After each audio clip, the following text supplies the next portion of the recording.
Hey there, my beautiful friends. Welcome to episode 422 of Better Than Before Breast Cancer with me, Laura Lummer, the breast cancer recovery coach. This episode is kind of a love-hate one. You might love it, you might hate it, but I believe that whatever side you fall on, it's going to give you some clarity. We're going to clear up some questions. We're going to get into talking about two foods that come up in conversation all the time, especially when we're trying to eat for healing, we're trying to balance blood sugar and feel confident in the choices we make and the safety of those choices, right? We want to feel safe with the food we put into our body. And so a lot of information can be confusing, and especially with these two foods. So let's see if we can't clear it up. Today, we're going to talk about dairy and beloved sourdough bread. Now, I want to be very clear from the very start. This is not a good food versus bad food conversation. It is all about context. And I believe it's always about context, unless we're talking about processed food. I don't even think of that as food, right? So I'm talking about real food. And this is about you and your unique body, because healing a body, supporting the health of a body, especially if you're in recovery or working to heal, I don't believe it's about following rigid food rules. I think that brings up a lot of stress and unhappiness. I think it's about learning to listen to your body with compassion and curiosity and making choices that support the terrain you're living in, the tissues of this body now in what it needs today, right? So we're going to talk about these two foods, often why they feel so confusing, what the science actually says, and who funded the science, because that absolutely does matter. At least it matters to me, and how to tune into your body's response so you can stop second guessing yourself every time you stand in front of the fridge or the bread basket. So whether you love your yogurt and berries or you find comfort in a warm, buttery slice of sourdough bread, I think this episode is going to hopefully let you walk away with clarity and not guilt so you can make those choices and enjoy them. All right, let's talk about dairy first. So this question about dairy, it comes up all the time. People want to know, can I eat it? Is it bad? What does it cause? I hear it's bad for you, and I get it. There's a lot of conflicting information out there. And when you've had a diagnosis, I think everything feels like it has more weight, especially when we hear information that says this causes inflammation. And inflammation is the root of all disease, right? And we don't want to touch anything that creates inflammation with a 10-foot pole. So you want to do the right thing for yourself. But how do you know what is right? When one person is telling you dairy is toxic and someone else is saying it's essential for bone health. So let's walk through this. Dairy is confusing and there's a lot of fear, and it comes up for three main reasons. The big one is hormones. People worry about estrogen in milk and whether that might feed hormone positive cancers. And then the second one is inflammation. A lot of women say they feel puffy or bloated or congested when they eat dairy. And then the third one is that there are studies that seem to go back and forth about whether dairy increases or decreases cancer risk. So it's not surprising that we end up staring at a yogurt container in the grocery store and wonder, is this a healing food or is this a dangerous food? So we need to look at this with context instead of with fear, with curiosity. So let's talk about what's actually in dairy.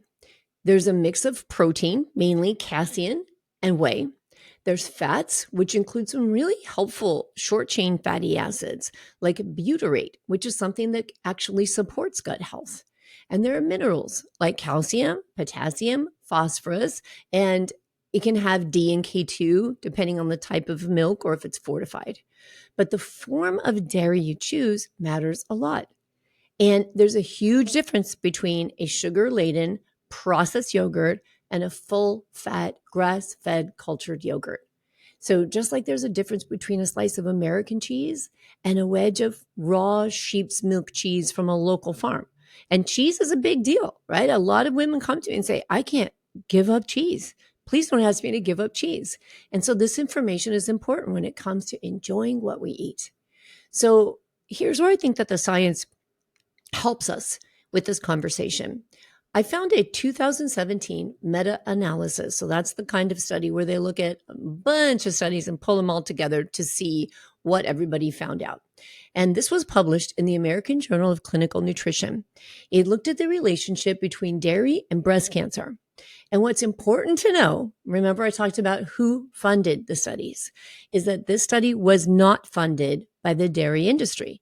I don't want to, I mean, it could be legit. I'm not saying that anything that's not funded by the industry is not legit, but I feel better when I see that the industry that's being studied isn't the industry that's funding the study. Okay. So this was not funded by the dairy industry. It was funded by the World Cancer Research Fund and the National Cancer Institute. And these are organizations that are very focused on cancer prevention, not on selling food. And so the study found that there was no consistent link between dairy and breast cancer risk. And it actually suggested that some types of dairy, like yogurt, might even be protective. Then there was a 2020 study, and researchers at Loma Linda University in Southern California published a really large study in the International Journal of Epidemiology. This, again, was not funded by the dairy industry. It was academic research, and their goal was simply to look at patterns in diet and breast cancer among nearly 53,000 women. So that's a lot. And what they found was that high intake of conventional dairy, please remember that term, conventional dairy, were associated with a modest increase in breast cancer risk. But fermented dairy and plant-based milks were not. And so I think that tells us something important. This isn't a black and white issue. Quality matters. The type of dairy matters. The amount of dairy matters. And most importantly, how your body responds matters more than anything. So how do we apply this to real life? Well, if you're choosing to include dairy in your nutrition, which I do, you can be really thoughtful about it. And I encourage women to always look for these qualities: organic, full fat, grass-fed dairy. All right. We want our food to be as clean as possible, especially if there's potential that it gets exposed to hormones. If you can't find those qualities, and some people can't, and I have clients that struggle to find these depending on where they live, then see if you can find A2 dairy, which I'll talk about in a minute, or goat or sheep's milk. And those tend to be less inflammatory for people who are sensitive to the A1 protein casein in conventional cow's milk. So I just want to quickly touch on this A1, A2 thing because it's something a lot of people have never heard of. So most of the milk in grocery store shelves comes from cows that produce a protein called A1 beta casein. And for some people, this protein can be really hard to digest and it might trigger inflammation or discomfort. We go back to that bloating thing. Now, on the other hand, there are A2 milk that come from older breeds of cows like Jersey cows, Guernsey cows, or some heritage European breeds. It used to be that people would say, oh, the European cows are A2 and, United States cows, domestic cows are A1. That's not entirely true. But factory raised cows mostly are A1 cows. So the kind of milk that comes from these A2 cows and goats and sheep has the A2 beta casein. And that tends to be easier on the digestive system and less likely to cause an inflammatory response. It is not magic. It's not a cure-all, but for some people who have sensitivities, it can absolutely make a noticeable difference. Then there are fermented forms like yogurt, kefir, and raw cheeses. And those can actually help support your gut health and your immune function. But again, it depends on the person because some people have high histamine reactions, lots of allergies, and they don't produce a lot of the enzyme they need to be able to process in their body, digest fermented foods and raw cheeses and things of that nature. So again, it comes back to how do you feel, right? I always ask my clients this when they say, can I eat this? Is this good? Is it bad? I ask, is it clean? Is it a good, reputable source? And how do you feel after you eat it? You are the expert on you. Does it cause bloating? Do you have headaches? Do you get stiff? Do you get joint pain? Do you get mood shifts? Do you notice that you just feel overall inflamed? Do you get itchy? Do you get a scratchy throat? Do you get a runny nose? Lots of things you can think about. How's your body responding to this food when you put it in you? And are you eating it because it supports your health and you enjoy it? Or are you eating it because it's a comfort food and you and it sneaks in during stressful times. So there's no blanket rule that says dairy is bad or dairy is good, in my opinion. There's only what supports your healing terrain and the quality, right? The quality matters. Is it bad to have regular conventional milk that's not organic, pasture raised, grass fed? Well, there's just a potential that it's going to have some things in it that you don't want to be putting in your body on a regular basis. So you've got to weigh that out, right? My role is to inform you, give you the education. Your role is to be the expert on you. You're the CEO of your body. Ask yourself the right questions so that you can feel confident in your nourishment and not afraid of food. Okay, let's talk about sourdough bread. Can you just smell it? There's something about sourdough bread that speaks to the heart for a lot of people. The smell, that crunch of the crust, the soft is perfectly, if it's soft, warm, buttery. And I follow, because sourdough is this big trend, I follow these people on Instagram because I can't believe how beautiful their loaves of bread are. Oh, I mean, they're gorgeous, right? So sourdough bread can be something that gives us a feeling of connection to family, to culture, just to our food. People love to bake it. And in the wellness space, I got to say that sourdough bread has somewhat of a health halo. People think of it as if it's an exception to all the things we've been told to avoid when it comes to carbs and managing blood sugar. And I get why. I have clients say it's fermented, so it's good for my gut, or isn't it low glycemic because of the fermentation? Or surely sourdough bread isn't as bad as regular bread, right? So we think that it's somehow the exception to bread. And again, I want to clarify, I want you to know you're not doing anything wrong if you love sourdough bread. I recently had a friend of mine, my friends came over for dinner. Her husband has gotten into baking sourdough bread. I had a piece. It was absolutely delicious. And thank God it was fresh. It was preservative free because it was covered in mold in 2 days. And I threw it away because otherwise I probably would have eaten the whole loaf. But I did let myself eat a piece. Okay. Sometimes it's okay. And I am more I restrict myself more when it comes to that because of gluten, because of carbohydrates, and because of active cancer, right? But if you don't have active cancer in your body, there's a little more room to play. So it's okay that sourdough bread brings you joy. But if you are focused on and working on regulating your glucose and insulin, reducing inflammation in your body, and supporting a healthier metabolic state, then it is important to pause and be really honest with yourself about what sourdough bread actually does in your body, right? So let's unpack it.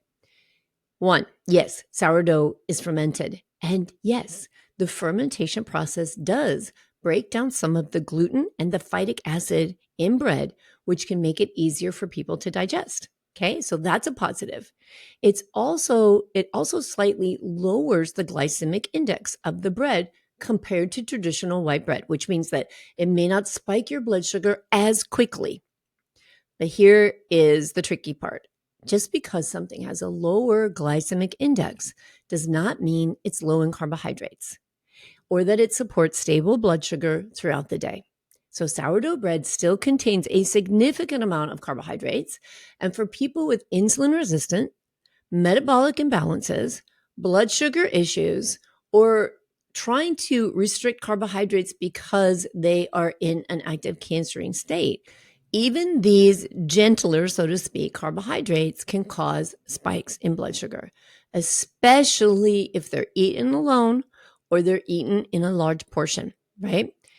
Then there's gluten, because yes, even though sourdough is fermented, it still contains gluten.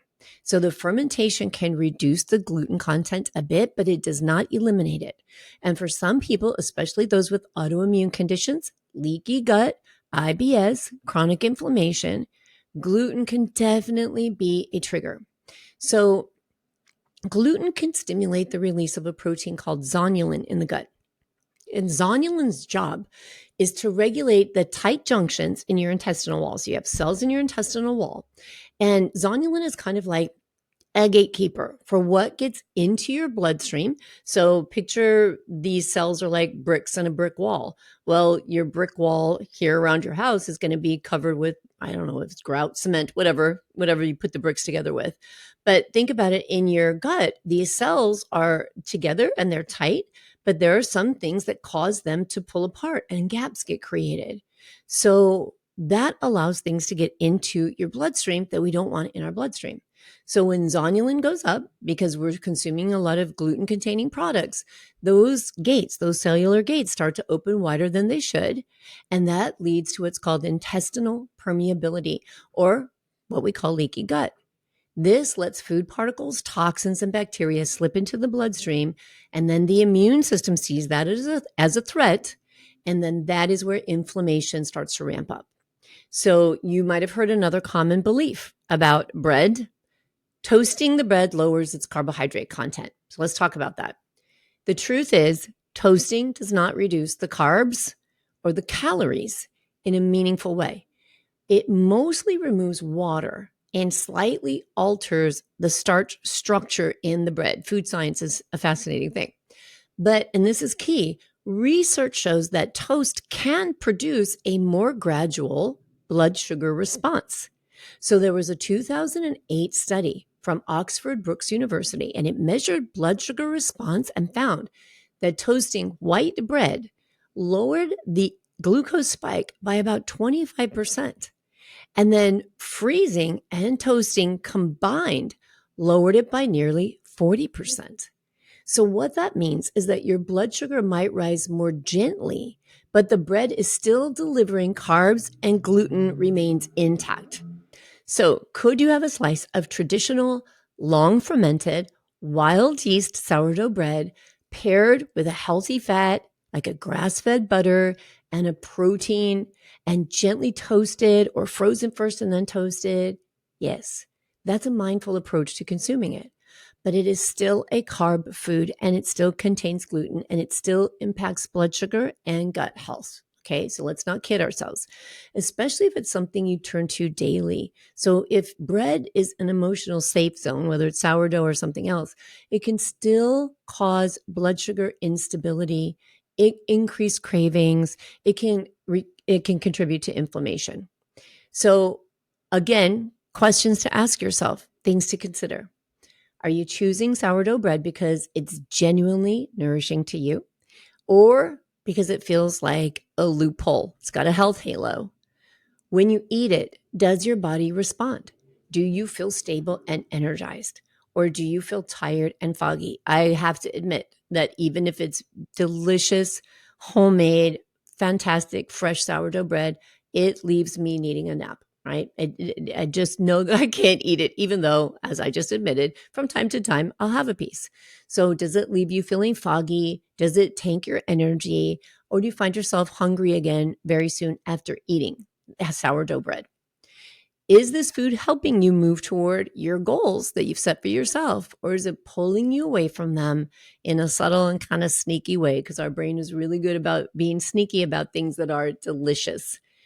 Now, again, I think healing isn't about restriction. It's just about honesty. It's about looking at how a food makes you feel physically, emotionally, and energetically, and then choosing from that place of awareness. So no, sourdough bread isn't a villain, but it is also not a free pass.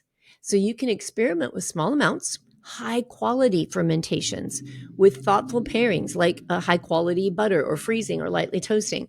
You can test your blood sugar and you can just notice how you feel, because you get to be in the driver's seat, not the diet culture, not the labels, not the traditions.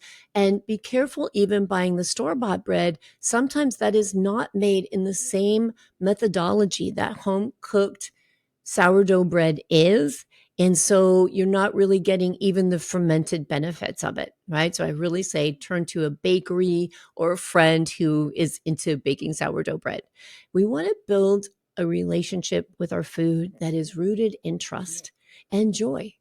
And I think that that is just a powerful place to nourish yourself from, right? So I don't think there's any one perfect diet. I think This is what I love about the metabolic approach to wellness. It's all about learning what works for you and what feels good in your lifestyle. And I think that's a path that feels more grounded and more nourishing and more connected to your body's wisdom, right? That's a path that starts with letting go of fear and taking in too much conflicting information and asking better questions like, how does this food make me feel? Am I choosing it from love or from habit? Is it supporting the version of me that I am becoming? So whether it's dairy or sourdough or anything else that feels emotionally charged or confusing for you, I want to remind you that you are not doing it wrong. You're learning, you're healing, you're experimenting. And that is, I believe, exactly what a healing journey is about. All right. If hopefully today's episode helped to ease some of the confusion and give you a deeper sense of trust in your choices. And I'd love to hear from you. Find me on Facebook and Instagram, Laura Lummer, the breast cancer recovery coach. Let me know what you think about this episode and your sourdough bread and your dairy. Leave a review on the podcast or come and join me inside the Better Than Before Breast Cancer Metabolic Health and Mindset membership, where we go super deep into these conversations every month. You can ask anything, get coached on anything, get support on anything, and find a library of resources to support you. You do not have to figure this all out at once, and you don't have to do it on your own, right? Just figuring out the next small step. That's the step that you take today. And I'll be here next week to support you with the one that comes after that. And until then, take good care of yourself. I'll talk to you soon.